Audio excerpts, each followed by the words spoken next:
Welcome. Thank you for coming. I'm Melanie Rummel, a member of the League of Women Voters of Lake Forest and Lake Bluff, and I'll be facilitating tonight's program, Gun Laws Affecting You. We are here to learn about a very important issue, gun legislation.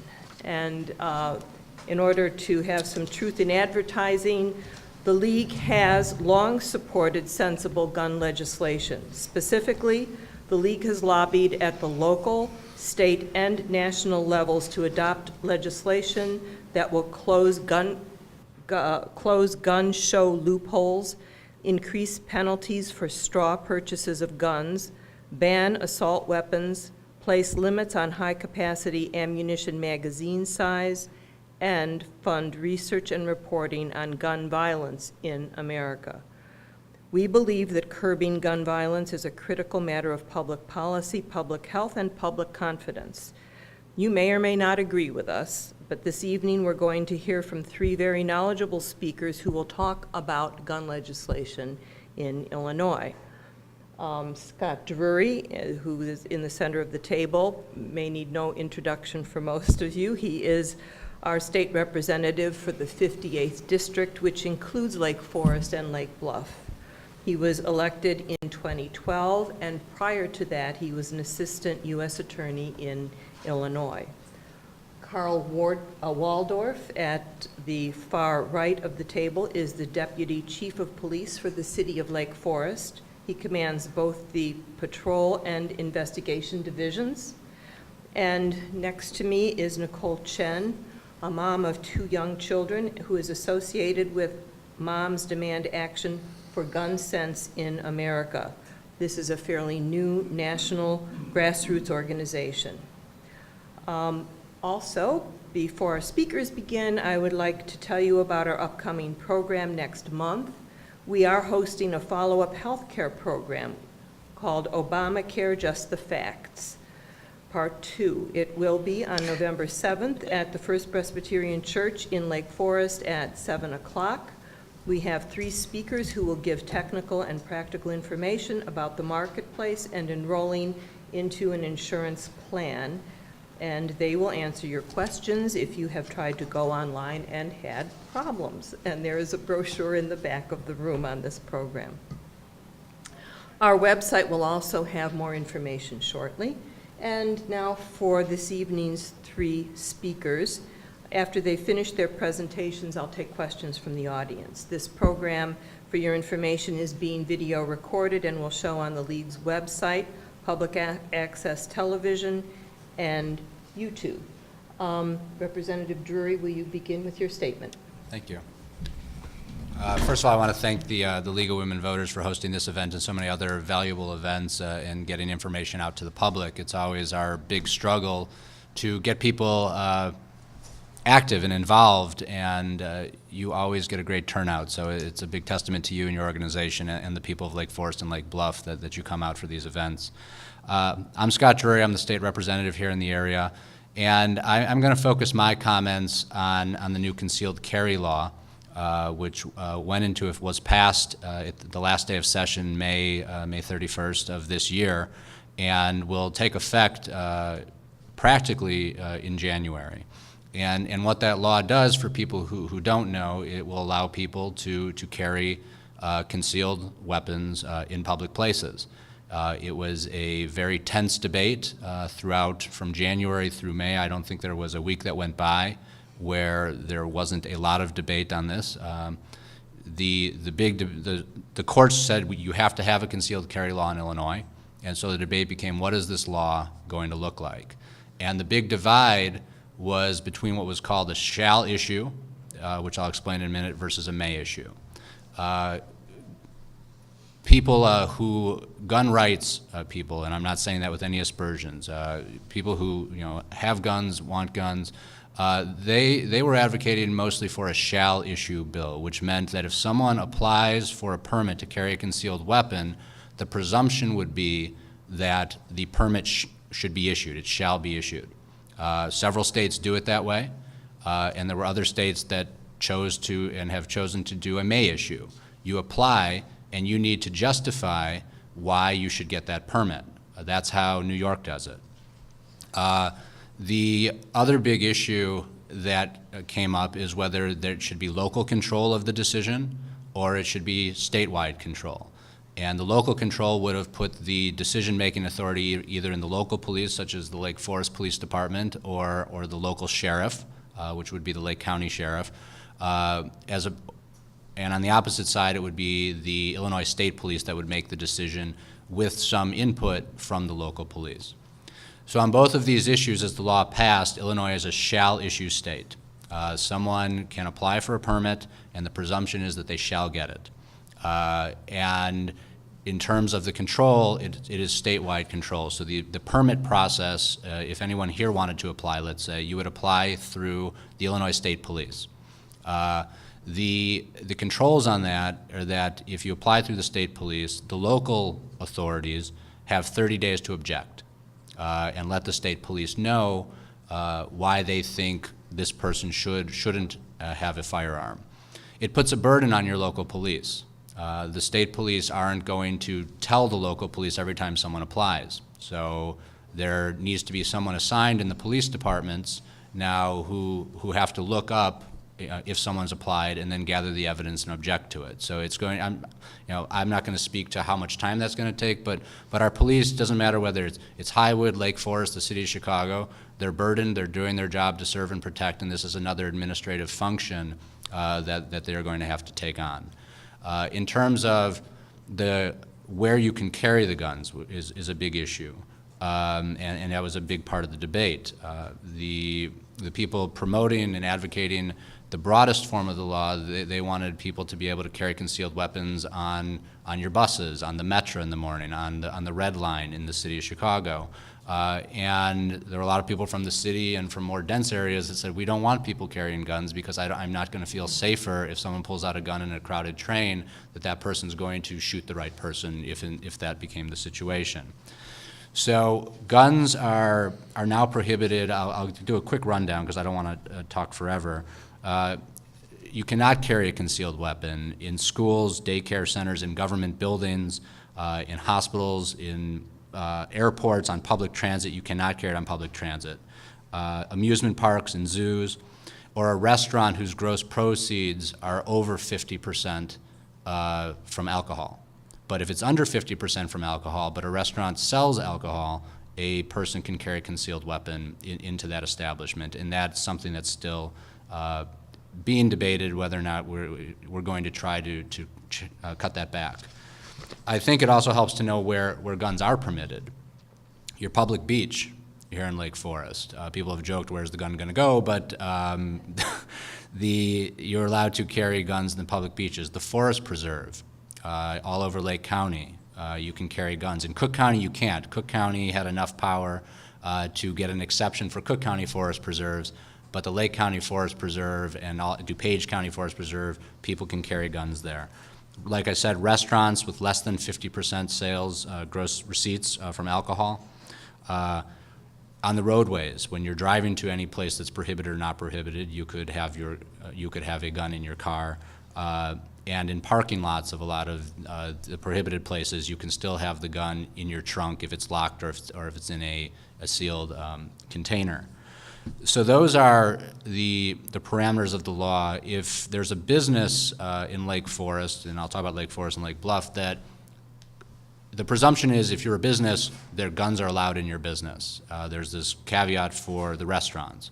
And as it currently stands, the law says that if you don't want to allow patrons to bring a gun into your business, you have to post a sign.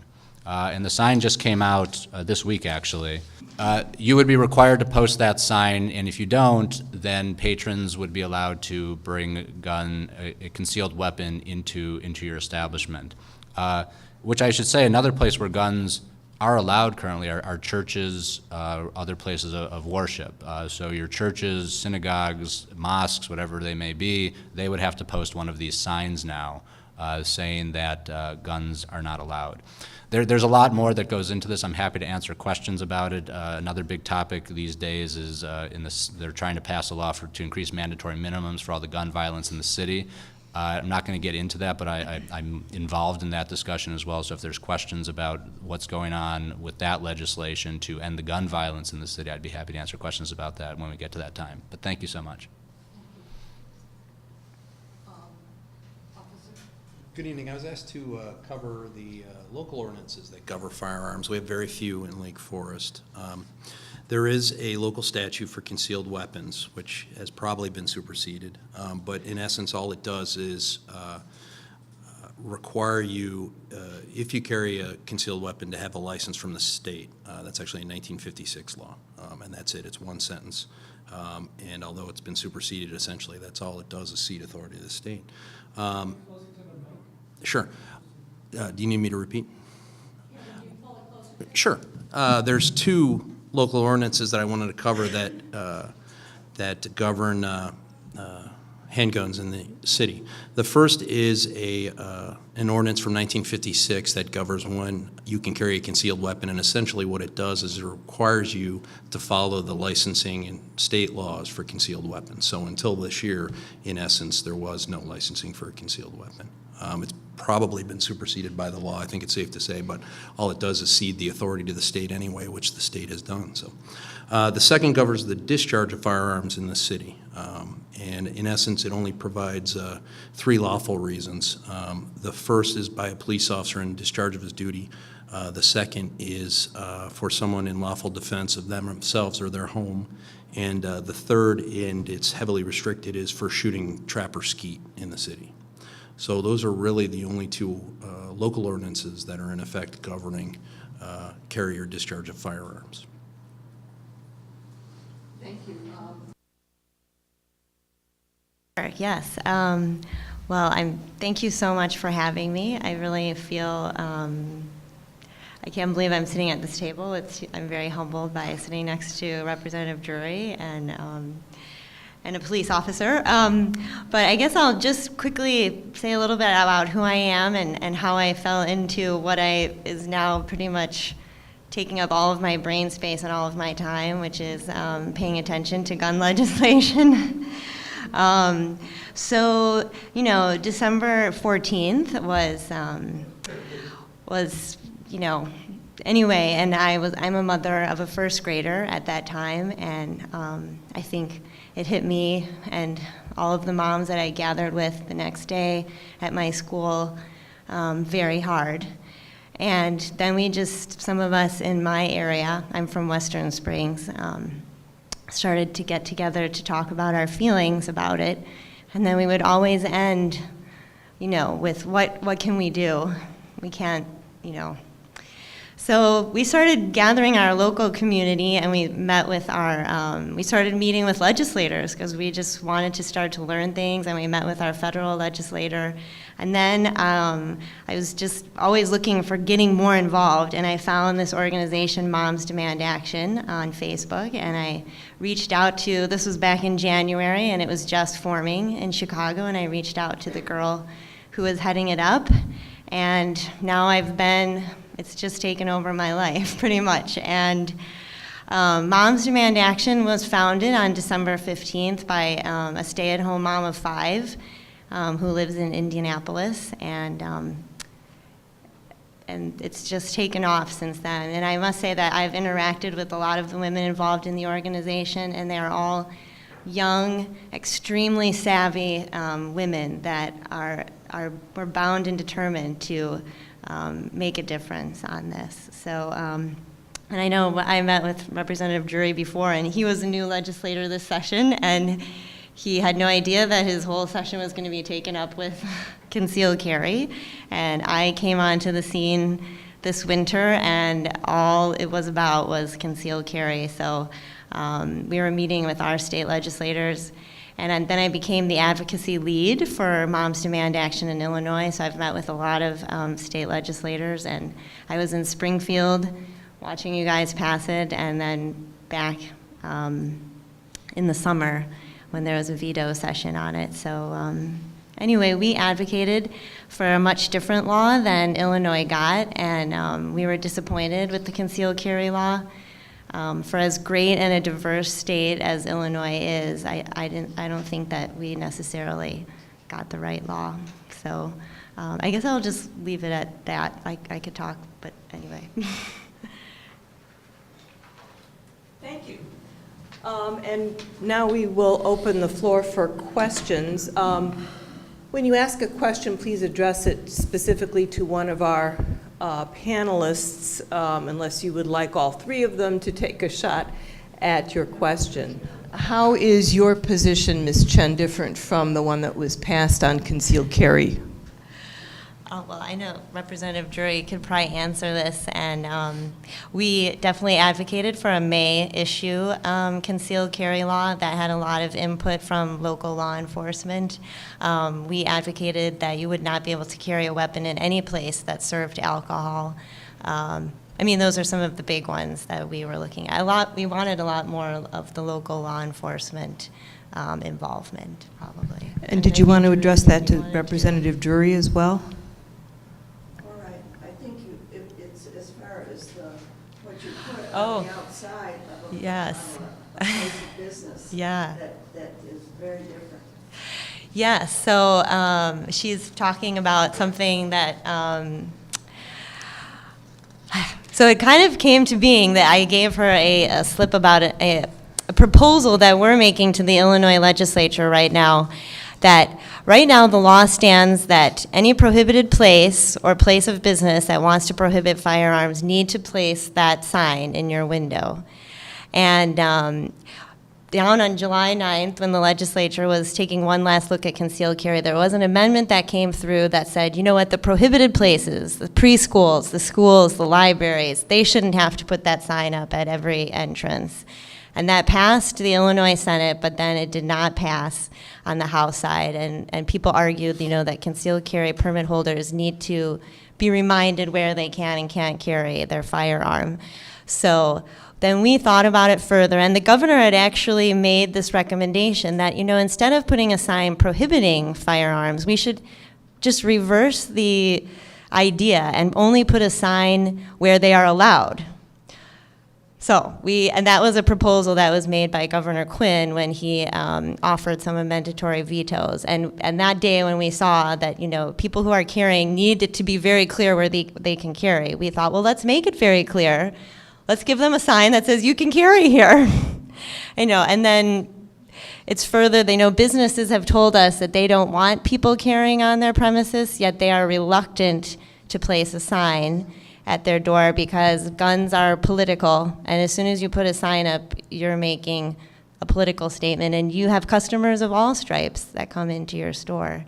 So they've told us that they don't want to put a guns are prohibited sign. So we felt that this also honors private property rights, that you should get permission from a property owner to carry a firearm. Anyway, sorry, I get very excited about this.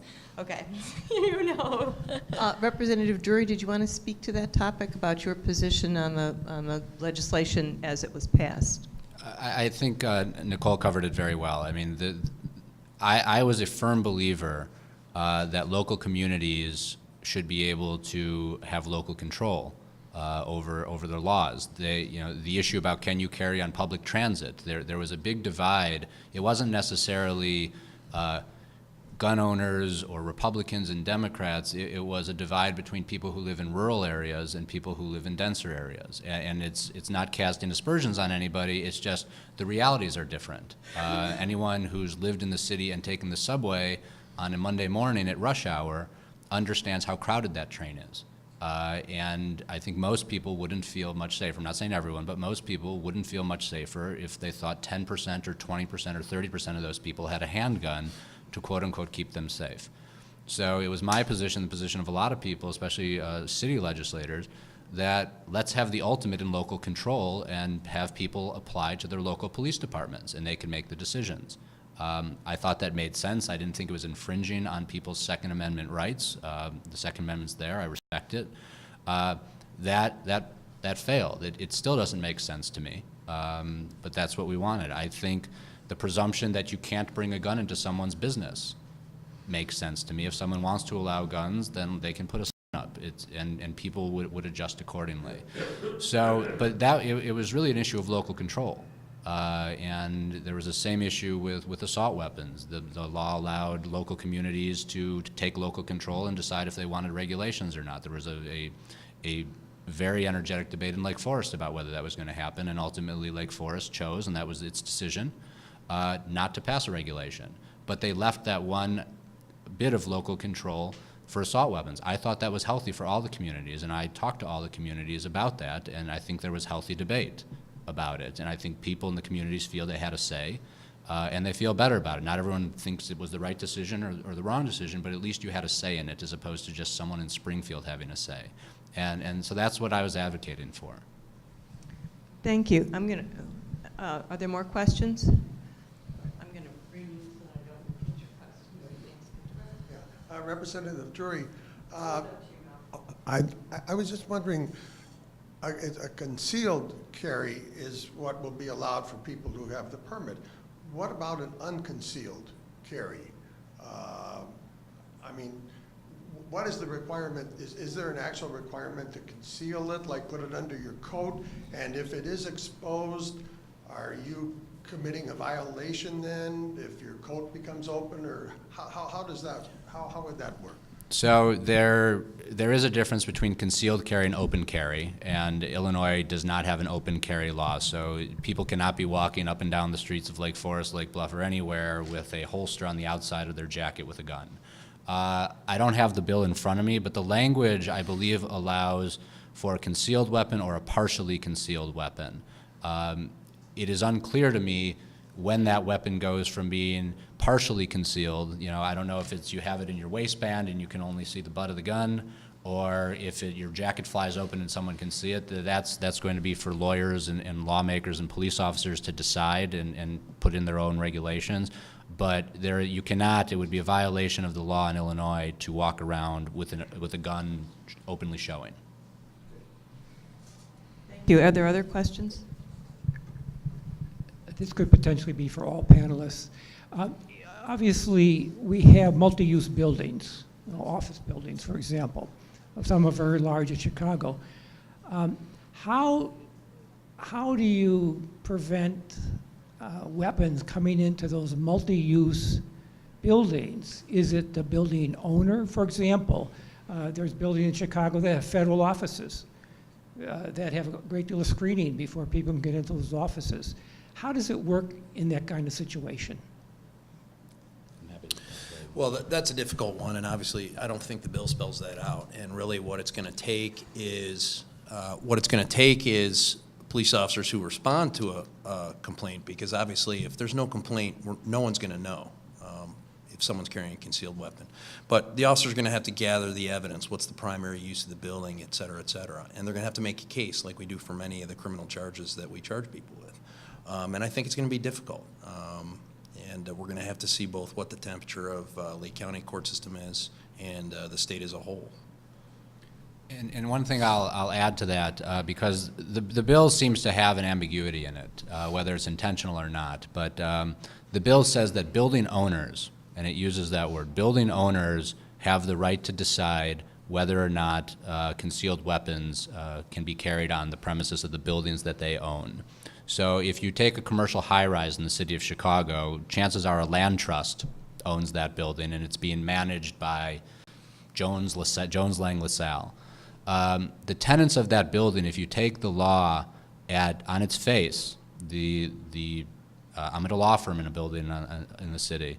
The tenants, unless it's in their lease that they have the right to make the decision for their own office, the law seems to say that the building owner makes that decision for you. It wasn't debated. There's not a lot of legislative history on this. But even in a local mall in Lake Forest, it seems to be that it would be the building owner that could make the decision unless the tenant negotiates for that right. That's not widely been talked about, and so I can't say with certainty that's how it's going to be carried out. But one day there may be someone who brings a gun into a business that's leasing, and the owner says get out, and that person may bring a lawsuit, says you didn't have the right to tell me to get out with my gun, and then we'll find out what the law means. But that's how it's written. It's written in terms of owners, not lessees and tenants.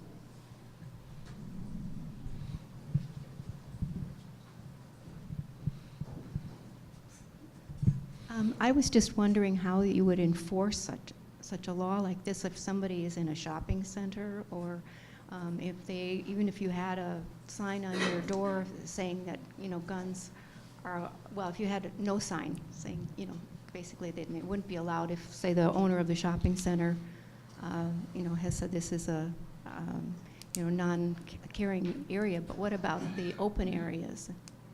Sure. Well, the bill puts the onus on the owner to post the prohibited sign. So, and that's what the state police released, was the approved design. And so that's going to be a big part. First of all, we'd have to have some sort of notification, or an officer might have to notice a violation on his or her own. And so most likely we'll be responding to a complaint from a third party. And so part of our process is, aside from speaking to that party, which is a huge component, is the signage in place, and determining what's the primary function, and this gets a little back to the mixed use question. What's the primary function of this facility? One of the interesting components of the law is, and you touched on it a little bit, was the difference between forest reserve, park, trail, and playground. And a lot of times those are combined in the same area, but the bill treats them separately. And so it's going to take us a while to find our feet as an industry, law enforcement. And certainly we'll be training throughout the fall and winter before the first permits are issued. But there's certainly going to be a learning curve for both law enforcement and the courts. Next question. I actually have two questions. First for the congressman, and then I'm not quite sure who wants to answer it. But as a homeowner, since I own my building, do I have the right to deny someone the right to come into my home? You got it. Concealed carry. So the law says that private property owners can make the decision. Again, if you're renting it, if it's a building, that's going to be an issue that you'll have to probably, and I'm a lawyer, but I'm not giving legal advice, but probably negotiate that term with your tenants. And I don't know how different landlords are going to do that, but private property owners can make their own decisions. And I believe the law says that a private property owner does not have to post a sign. So if I don't want guns in my house, I don't need to put a sign on my window that warns my friends that they can't come into my house with a gun. I hope that answers your question. Well, and then my follow-up question is, are employers able to prevent their employees who enter people's homes from carrying a concealed weapon? For example, the Comcast man, the plumber, the whatever, so that can a homeowner presume that, or what would a homeowner presume regarding people coming into their home? Again, with respect to your home, that's an interesting question that no one's ever asked. So you call Comcast, and that person has a permit to carry concealed, and now he's in your home with a gun. If your rule is that he can't have a gun, and you find out that he or she, I should say, shouldn't always be a he or she has a gun, you know, they're in violation if you don't want it in your home, which then gets to the question, what do you do? And that's where the police would have to get involved, or hopefully it's a nicer conversation than that, which is, I don't feel comfortable, can you please not have a gun in my home? Or letting Comcast know ahead of time that don't send anybody over. Now, I'm assuming employers already have workplace rules. Another thing that's going to have to be worked through, though, is that, again, if you are a tenant in a high-rise in the city, technically the tenant, as I'll use a law firm as an example, doesn't have the right to tell their employees you can't bring guns in here because they're not the building owner. So that person could bring it into the building, and there's going to be, I think, some learning curve with businesses versus owners versus tenants of who can bring guns and how can you control your workplace. And I think that will be resolved because it's going to become an issue, but it's not completely clear where all of these intersections are going to end up. Do you think this is something an employer could put in an employee manual? I don't know. I'm not an employment lawyer, and you get into the issue of they certainly can put it in an employee manual, but that employee can then say, well, my Second Amendment right says I'm allowed to carry a concealed weapon, and my Second Amendment, and the law in Illinois says I can carry a concealed weapon in this space because the building owner hasn't prohibited me from doing that. And then does your employment agreement trump my Second Amendment right? And those are the legal questions that are going to exist. And hopefully they get worked out without a massive amount of lawsuits. But there hasn't been any shyness on the part of gun rights advocates, and I'm not faulting them for when there's a problem of getting the courts involved. That's actually been their prime way of doing this, getting the courts involved and getting a decision, good or bad. And so we may see that as of January, some litigation, and there may be test cases. They may send someone into a business just to see how it's going to play out. We'll have to see. This question is for the deputy chief. We're just talking about handguns and no rifles. That's what the bill covers. Okay. Only and handguns. Does the bill also cover the amount of ammunition? Or does it address any Not in issue and of itself, no. Okay. So it's what the gun capacity. What its capacity would be. Okay, and what do you? I know that the law hasn't gone into effect yet, Mhm. but it's really it sounds like from what the Representative Drury said that it's really on the local municipality to follow up who is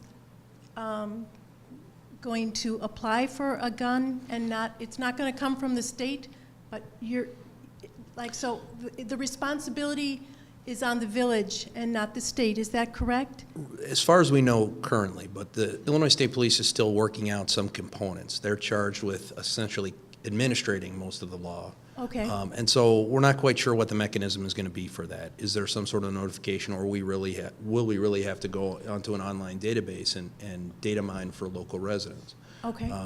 We don't have the answer yet. So you don't know how you'll allocate personnel yet for Right. for that duty in the village or the town? Right. All right, thank you. I think our preference would be for some sort of notification. I just wanted to make that clear. Obviously, I don't want to have to assign someone that task on a regular basis. Other questions? I have another question. I didn't hear that there's this exclusionary language for municipal buildings or police departments. There is for local government-owned buildings as well as state buildings. So it is exclusionary. Yes, sir.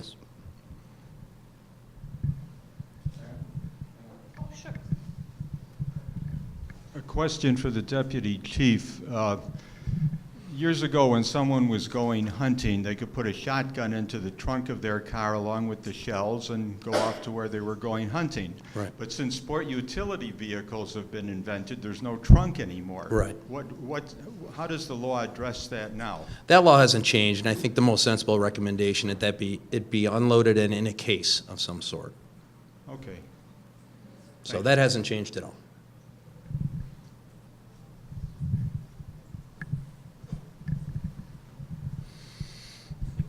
Representative Drury, can you tell us how HB 2265 might affect the concealed carry law?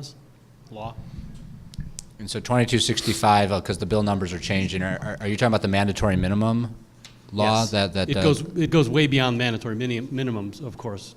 Right. Well, the most current version of the law that I've seen, because 2265, just so everyone's on the same page, House Bill 2265 was a bill that was supported by the Cook County State's Attorney and Mayor Emanuel. That was its goal, and we can talk about whether or not it will achieve that, is to reduce the gun violence in the city of Chicago. We hear about these mass murders all over the country all the time, but on a given weekend in Chicago, there's more murders than these mass murders that we see in isolated spots, not minimizing either one. So 2265, its main components, as it originally was drafted, was to increase mandatory minimum sentences for felons in possession of guns, unlawful use of a weapon by a felon. And there also was a component to have truth in sentencing. So in the state, we often hear the guy got a year sentence and he served 10 days and was back out of the street and then he committed another crime.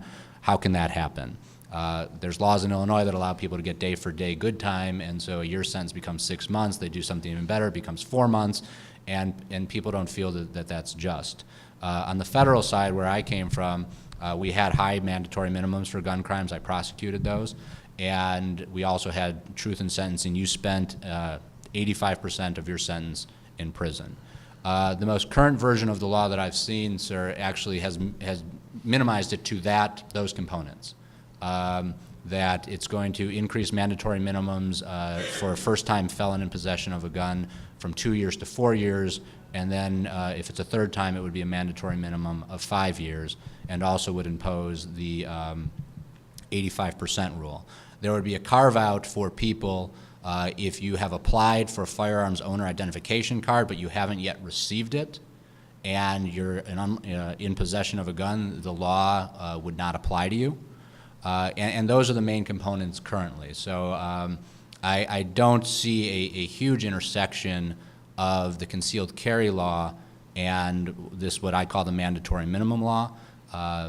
It's uncertain the fate of the mandatory minimum law. It's going to obviously have an effect in different parts of the community, in different parts of the state, and there's groups that don't believe just putting people in jail for longer is the solution. And it's going to cost the state money to keep people in jail longer. And then on the flip side, there's the argument that mandatory minimums work, and if you have rational criminals who know that they're going to go to jail for long times, then they will change their behavior. I actually was in a meeting with Mayor Emanuel yesterday, just he and I'd requested it because they're trying to get my support on the bill. And we had a very good debate about mandatory minimums, and I'm currently reviewing the legislation to determine where I'm going to come out on that bill. Again, having prosecuted these types of cases, I have experience with them, but you also need, these laws need to be implemented uniformly, and when you have different sets of state's attorneys who are elected with different priorities, you don't know that the bill is going to get enacted uniformly throughout the state, and so that's one component that I'm looking into and considering. Does that answer your question?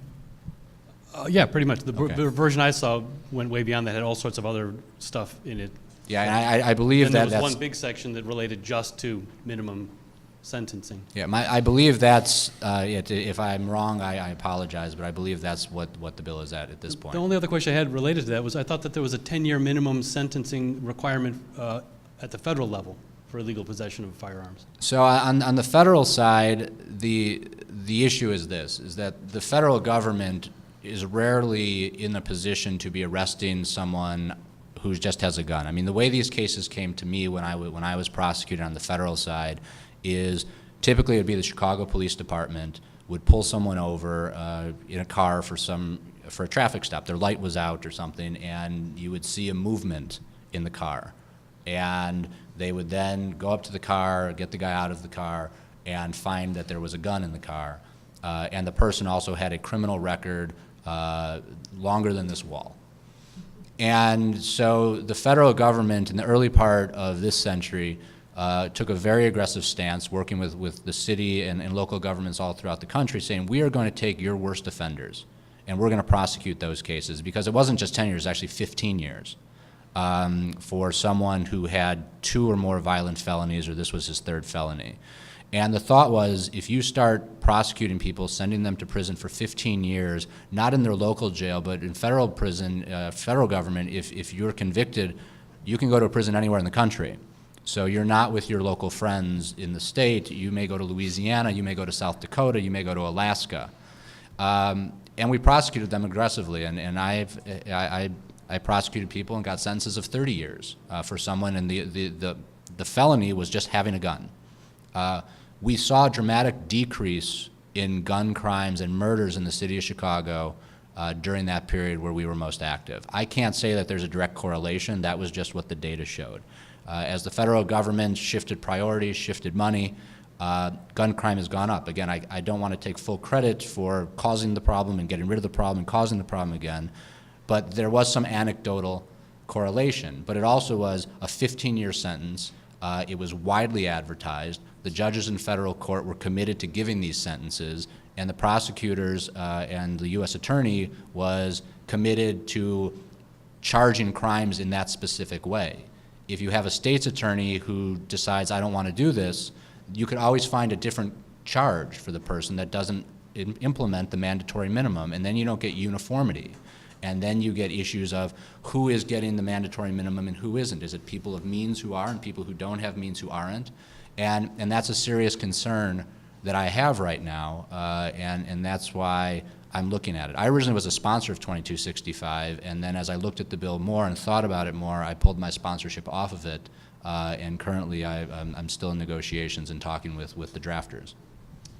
It just seems reasonable that a harsher sentence for, you know, especially repeat offenders related to gun crimes can't be bad.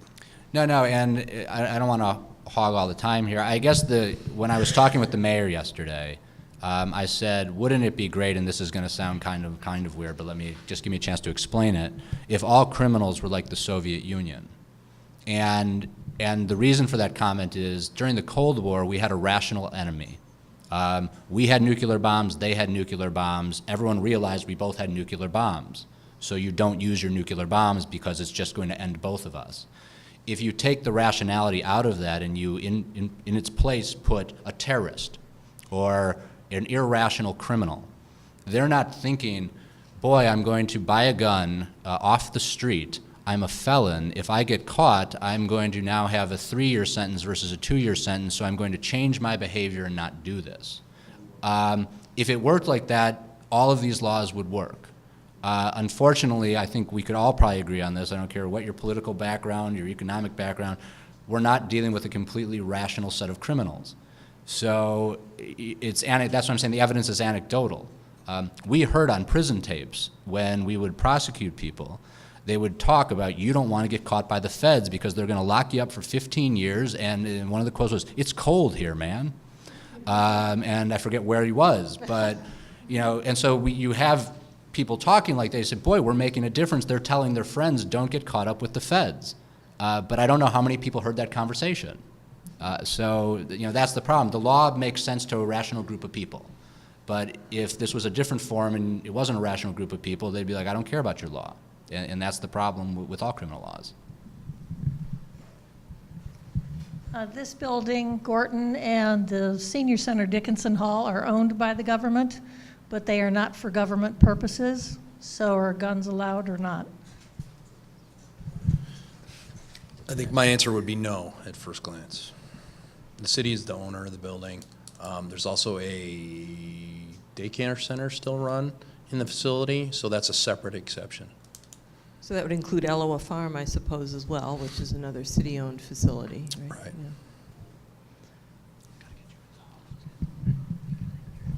I'm assuming that, I've always assumed that we're talking about a small handgun with a limited number of rounds in it. Are there any rapid-fire weapons with larger capacity permitted under this law?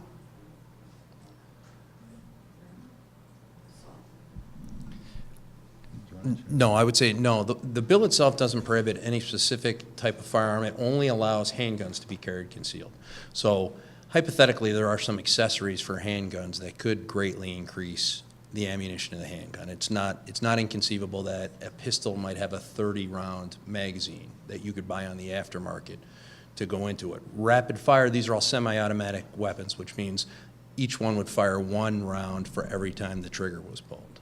So that there's no difference from that perspective with the state law, the existing state law. Okay. So.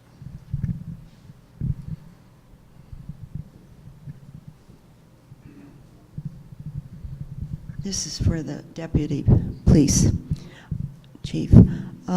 What criteria do you use to determine whether someone should have be able to have a gun, a permit?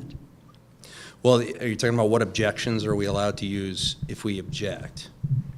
Yes, but yes. To be honest, I think what you would see with most local objections would be them having firsthand information regarding the psychiatric suitability of someone to own the firearm. Yes, and the onus is on us to provide documentation that the person is unsuitable.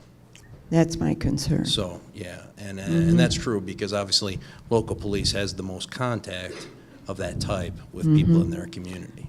So.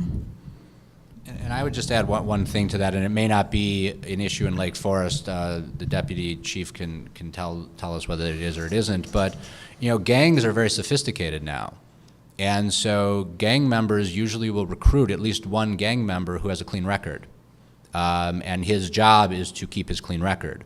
Now, the local law enforcement may very well know that that person is affiliated with the Gangster Disciples or any other gang, but someone looking at a database in Springfield will see someone with a clean record who should get a gun or who should be allowed to have the gun, whereas the deputy chief may say, this guy runs with these people and we have a very serious objection because he's the one who's going to be buying guns and doing everything for the local gang. So I think for some local municipalities, that's an issue too. Right, and you could document that through previous reports, that this person hangs out with gang members, that he was with these 3 gang members when they were arrested on these occasions, that he has tattoos that indicate a gang affiliation. All of that would be in our record keeping. What liability protections are built into this law? I mean, for businesses where a concealed carry person goes in and uses a weapon, and alternatively a business that prohibits weapons, and somebody says, well, if I had my weapon with me, this wouldn't have happened, I would have been protected. So you have people on both ends that could say you should have let me in or you shouldn't have let me in. I don't believe, but I'd have to take a closer look, that the law addresses whether you have some sort of immunity from liability. I know that in other states with concealed carry laws, because Illinois, just so the information out there, we were the last state to not have concealed carry. We should have learned from other people's experience.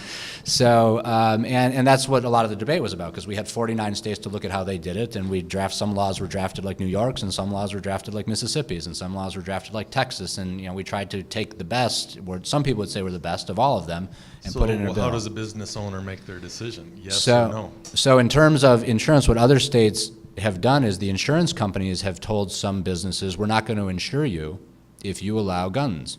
And that's not across the board, but in my law firm, I was asking our insurance group, what is the liability?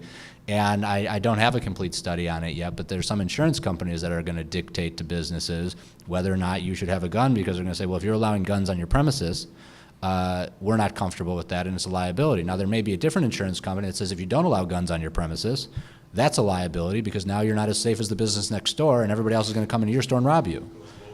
So, I think the market will figure that out, but I'm about 90% sure the bill itself doesn't address that. I think that's right.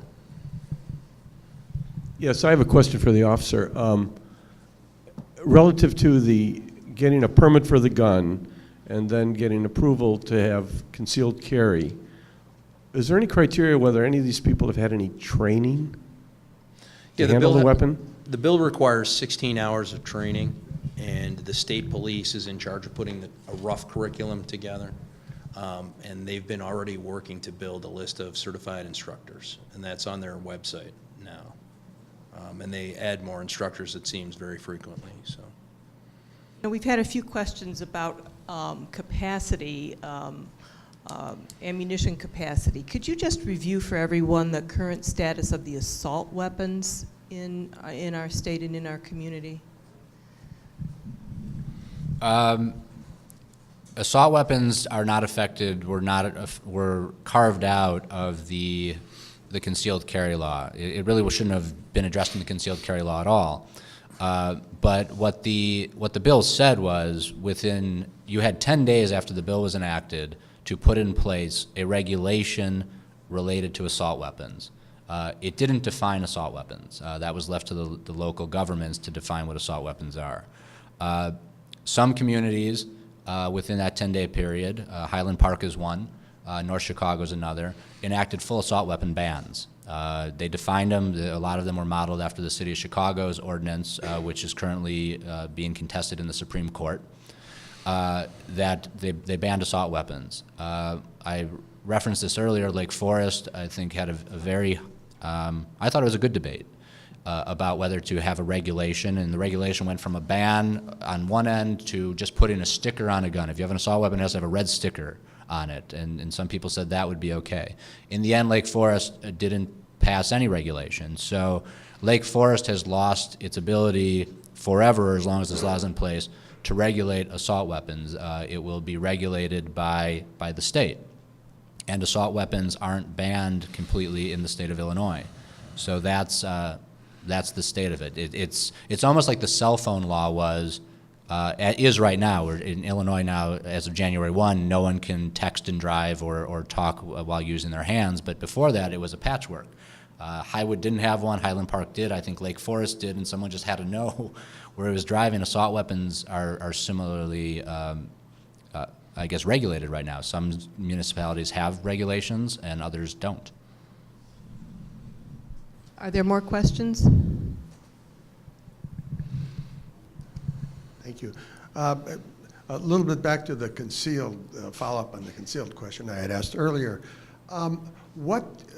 If somebody has a concealed weapon and they enter a business which has one of the signs posted where they don't want one, what deterrent, is there a deterrent built into the law to, like a penalty for them if they do that? And of course, if they do that, they're not that likely to be noticed since it is concealed as long as they keep it that way. So there's really two enforcement mechanisms. One is most violations are Class B misdemeanor, so the person will be subject to arrest. And there are also some contingencies in the statute for a suspension or revocation of their concealed carry permit.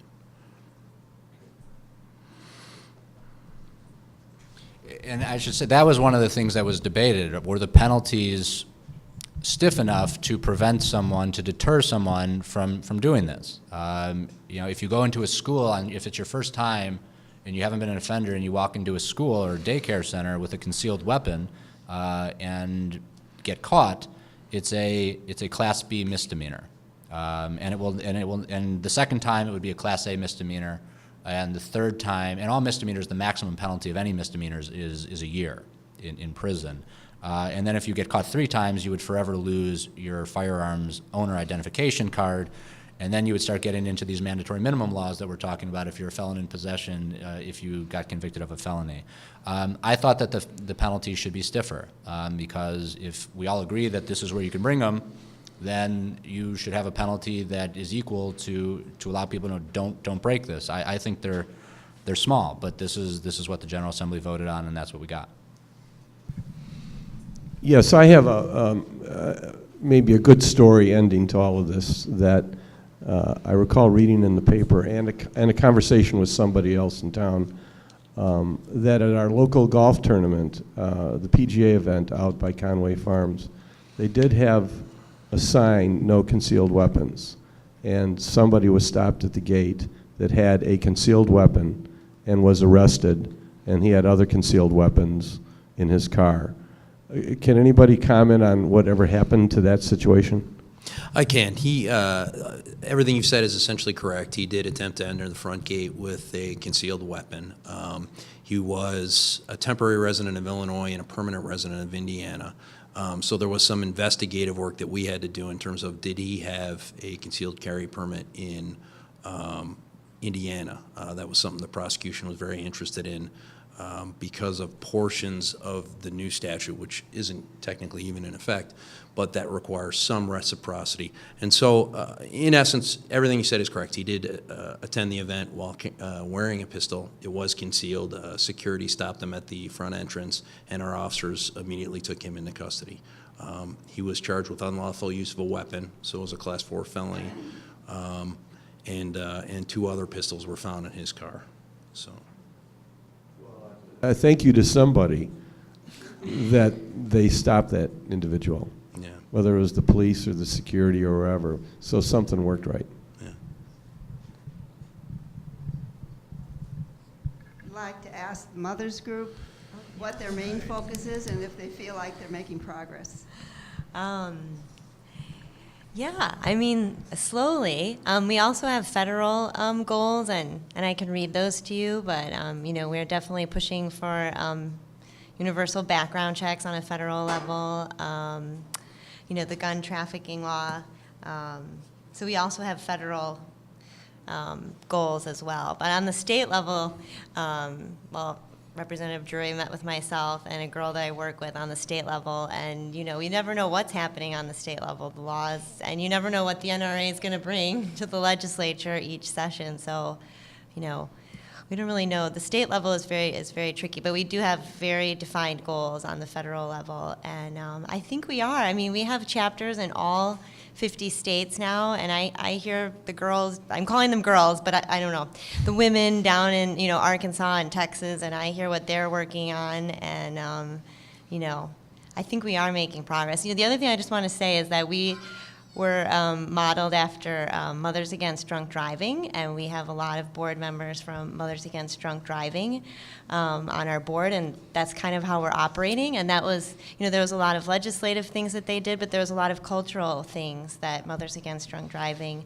and they had everyone agrees, I think it's conventional wisdom, that they were very effective and that fatalities from drunk driving have dropped dramatically. So we're really modeling ourselves on that. And I always think, with them, you can still drink and you can still drive, but they've definitely put common sense into that whole equation and made people really think seriously about drinking and driving. And I think that's where we can have an impact as moms, particularly. So thanks for asking. If I could just give, I think they have and will have a huge impact. I mean, they were at my office on Friday, and for people to get that active in the process and meet with legislators and talk with us and tell us what they want, that affects the political process. And so I would encourage anyone who is interested in the organization to really get involved. It's a great organization. It's from the heart. It's not politicians. They're talking to politicians. They're coming to Springfield, being away from their families because they're all moms. And to me, that's tremendous, because I don't put myself up on a pedestal or anything, but when people come to talk to me in my office, it's nerve-wracking. And I think for people to get off the sofa and not just complain and actually advocate, whether it's for guns or against guns, that's awesome. And I think the fact that she's here on a Wednesday night to talk with all of us is amazing. And I told them they have my full support, and anything I can do to promote their organization, I'm happy to do. And if any of you know moms in the community that want to be interested, you should tell them your Facebook page and your website or whatever it is, and people should be encouraged to get involved with Moms Demand Action and then demand action. Yes, for sure. I mean, thank you. And yes, I had my materials there, but go to momsdemandaction.org and you'll get channeled to the Illinois chapter. And there was one thing I was going to say, but now I forgot, but it was important. Anyway. But the thing is, when we meet with legislators, there's one lobbyist for the NRA. I mean, Representative Drury can tell you his name. There's one guy down there, and he knows everybody. He's only one guy. So me and Aaron, we can be down there, but the guy from the NRA has this grassroots system behind him where he can say, okay, I'm going to send a note out to all of the NRA members in Illinois, and they're all going to rise up and send a note to their state legislators saying, we need you. We need that too. We can go in and talk to the legislators, but they always tell us we need to hear from our constituents, and that's what we really need, is that support system behind us. I mean, I'm more than willing to go to Springfield. I'm more than willing to go and talk to legislators, but I also need the people back at home, at their computers. It's so easy these days. So, anyway, thank you. Other questions? Two of the aldermen here in the city of Lake Forest had said that they thought that the state should address assault weapons in large magazines. Do you see that happening anytime soon, or any other legislation? I could see there being proposals sometime soon. Whether or not there could be any uniform assault weapons legislation passed in Illinois, I'm doubtful, but continuing to want to work on that issue. I mean, if you look at the federal level and look at Illinois as a microcosm of that, they can't get assault weapons legislation passed, even though a majority of people in the country want it. A vast majority of the people, if you do a poll, are for it. And a vast majority of the people are for the government not to be shut down, but it was. And so we don't always get the result that the majority wants. So I think people will continue to push for those. The reality of gun legislation and this isn't to kick the can, is that there needs to be federal legislation at a national level that affects all of the states. One of the mantras during the concealed carry debate in Illinois was that Chicago has the toughest handgun restrictions in the country, and it has more murders than anywhere else in the country. Gun laws don't work. All of you may have heard this mantra at one point or another, and it's very effective because you look at the murder rate in Chicago and you say, well, if we have these strict handgun laws, how is this happening?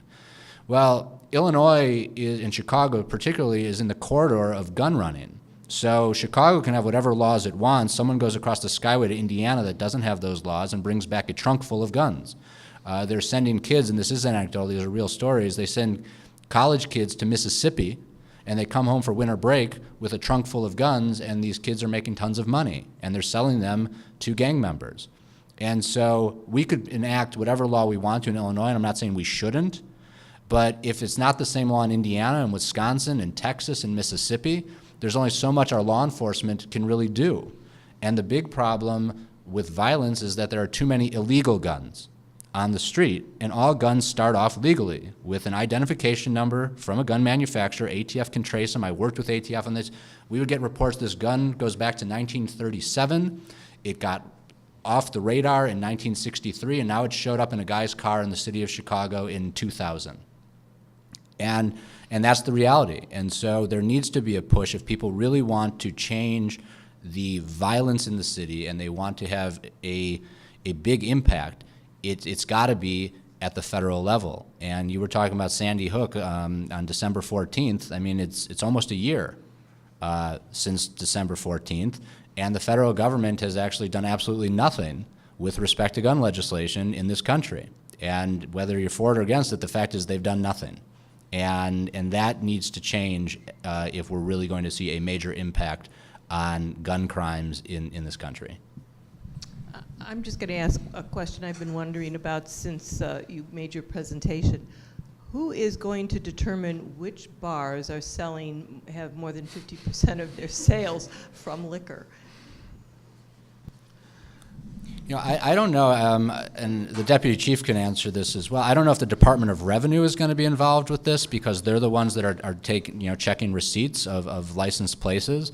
And the law, there's things written into the law if you're cheating on the numbers. You're not putting receipts in, but it's a hard thing to track, right? I mean, you could go to probably any bar in any city, whether it's like Forest, Highwood, the city of Chicago, Mundelein. And if you watch the cash register at a bar long enough, you will see that oftentimes the drawer stays open. And so they're not putting in how much money is coming into that bar, and they probably have an internal revenue problem. But that's the reality of bars. And you can't have a police officer in every bar watching the register and then tallying how much liquor was really sold. So the law's in place. But how do you police it? I don't know, and that's why I think the proposal that the governor had made and that I believe Moms Demands Action is behind is that if you sell any alcohol, there should not be guns because that's much easier to police than this 50% rule. But it is what it is. Are there other questions? No, I think as a practical matter, what you'll see is people being charged and then managers or owners of the facilities being subpoenaed for trial and asked to present some sort of record keeping. I think that's probably the real world solution, at least in the short term, but something may need to change where one way or the other it's a little more black and white, because obviously that's a huge gray area. And I don't think the bill actually states who's in charge of monitoring that. I think it's incumbent upon, they have to self-audit, do they not? That's how it seems, that they have to self-audit themselves and their sales. Oh, sorry. I thought that it was incumbent upon the business to self-audit themselves and their receipts. Every 3 months they were supposed to check their receipts. So, yeah. I don't know. In LaGrange, which is all restaurants by ordinance have to have 50% of their sales from food. I don't know if you guys have that type of ordinance here. We don't. So you have bars and any combination of that. Okay. One more question. Just because you're the president. Just because you're the co-president. By Are there background checks now on all gun sales, including at gun shows and all? I thought I read that Governor Quinn had signed a bill like that in August. We did pass a law at the very end of session, and I apologize because I haven't read it in a while, that does require background checks for when guns are transferred. And I believe, but again, and I'm happy to get you this information, that it does cover gun shows, but I'm not positive about that. And again, at the federal level, that doesn't exist. And that's one of the big things that I know the president's pushing for, but you know, we don't have uniform legislation on that. Well, thank you on behalf of the League of Women Voters. I'm sure that we all found this to be a most stimulating conversation, and thank you so much to our very qualified and informative panel. Thank you for taking part in this program. Thank you.